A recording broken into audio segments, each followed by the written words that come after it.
Shri VPP Mustafa, അൻവറിനോട് UDF-ഉം കോൺഗ്രസും എടുത്തിരിക്കുന്ന ഈ നിലപാട് അതിനെ എങ്ങനെയാണ് കാണുന്നത് താങ്കൾ? അല്ല, ഞങ്ങൾക്ക് അതിൽ പ്രത്യേകിച്ച് ഒരു അഭിപ്രായമോ വിസ്മയമോ ഇല്ലല്ലോ. അൻവർ സ്വയം കുഴിച്ച കുഴിയിൽ അയാൾ ചെന്ന് ചാടി എന്നല്ലാതെ ഇപ്പൊ അദ്ദേഹത്തിന് എന്താണ് ചെയ്യേണ്ടത് എന്നതിനെ സംബന്ധിച്ച് ഒരു എത്തും പിടിയുമില്ല. ഇപ്പൊ നമ്മളിങ്ങനെ ഒരു ചാനൽ ചർച്ചയിലൊക്കെ കേവലം ഒരു MLA ആയിരുന്ന ഒരാളെ ചർച്ച ചെയ്യാൻ കഴിയുന്ന വിധത്തിൽ ഒരു പ്രാധാന്യം അദ്ദേഹത്തിന് കേരള പൊളിറ്റിക്സിൽ ലഭിച്ചത് എങ്ങനെയാ?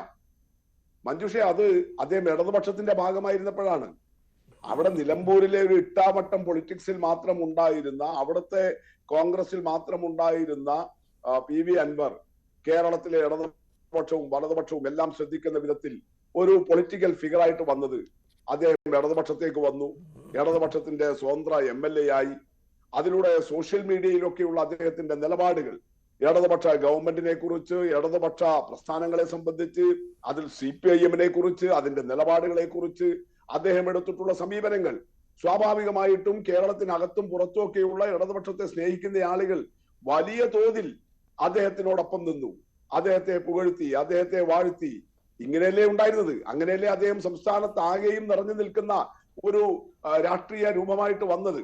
പക്ഷേ PV അൻവറിനെ കൊണ്ടാണ് 2016-ലും 2021-ലും നിലമ്പൂർ എന്ന CPM-ന് ജയിക്കാൻ കഴിയാതിരുന്ന ഒരു മണ്ഡലത്തിൽ ജയിക്കാൻ കഴിഞ്ഞത്. തുടർച്ചയായിട്ട് UDF ജയിച്ചു വന്ന മണ്ഡലത്തിൽ LDF-ന്റെ ഒരു കൊടി നാട്ടാൻ കഴിഞ്ഞത് ഇതേ അൻവറിലൂടെയാണ്. അത് ഞാൻ അത് തന്നെയാണ് പറഞ്ഞു വന്നത്. അങ്ങനെ അതിനെ നിഷേധിക്കുകയല്ലോ മഞ്ജുഷ ഞാൻ ചെയ്തത്. അവിടെ നിലമ്പൂരിന്റെ ഒരു ചെറിയ വൃത്തത്തിനകത്തിൽ നിന്ന് അദ്ദേഹത്തിന് ഇങ്ങനെ സംസ്ഥാനത്താകെ ഉള്ള ഒരു രാഷ്ട്രീയ ഫിഗറായിട്ട് വളരാൻ വേണ്ടി കഴിഞ്ഞത് ഇടതുപക്ഷത്തോടൊപ്പം അദ്ദേഹം ചേർന്നപ്പോഴാണ്. അതിന്റെ ഭാഗമായിട്ട് അദ്ദേഹത്തിന്റെ കൂടെ നിൽക്കുന്നവരുടെയും ഇടതുപക്ഷത്തിന്റെ നിലമ്പൂരിലെ വോട്ട് ബേസും കൂടി ചേർന്നപ്പോഴാണല്ലോ അദ്ദേഹത്തിന് വിജയിച്ചു വരാൻ വേണ്ടി കഴിഞ്ഞത്. അങ്ങനെ ഉണ്ടായ ഒരു നേട്ടം. അതിൽ പിന്നീട് ഇടതുപക്ഷത്തിന്റെ നിലപാടുകളെ അദ്ദേഹം പിന്തുണക്കുന്നു. പ്രത്യേകിച്ച് സോഷ്യൽ മീഡിയയിലെ അദ്ദേഹം നടത്തിയ പ്രസൻസിനെ കുറിച്ച് മഞ്ജുഷനും ബോധ്യമുണ്ടല്ലോ. അത് കേരളത്തിലാകെ പുറത്തുമുള്ള ഇടതുപക്ഷ അനുഭാവികൾ വലിയ രീതിയിൽ അതിനെ എൻഗേജ് ചെയ്യുന്നു. അങ്ങനെയല്ലേ അദ്ദേഹം ഒരു വലിയ നിലയിലേക്ക് വളർന്നു വന്നത്.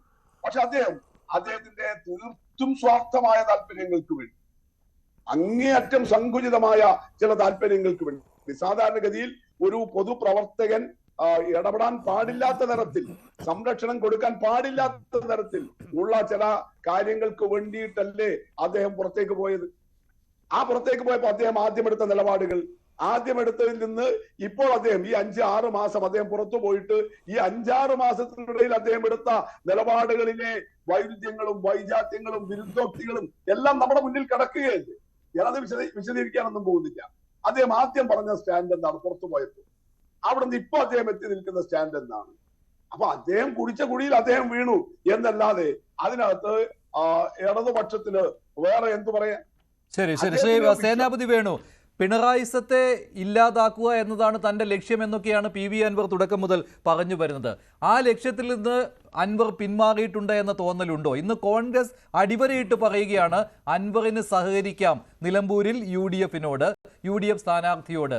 അത് കഴിഞ്ഞ് തീരുമാനം പിന്നെ എന്നാണല്ലോ. അൻവർ ഉദ്ദേശിക്കുന്നത് UDF-ൽ കടന്നുകൂടുക എന്നുള്ളതാണ്. പക്ഷേ ഇവിടെ മറ്റൊരു കാര്യം കൂടിയുണ്ട്. അൻവറിനെ UDF-ൽ എടുക്കാൻ സന്നദ്ധമായിരുന്നു. അത് ഇന്നലെ VD സതീശൻ പറഞ്ഞതുമാണ്, ഞങ്ങൾ ആ തീരുമാനത്തിലേക്ക് എത്തിയിട്ടുണ്ട് എന്ന്.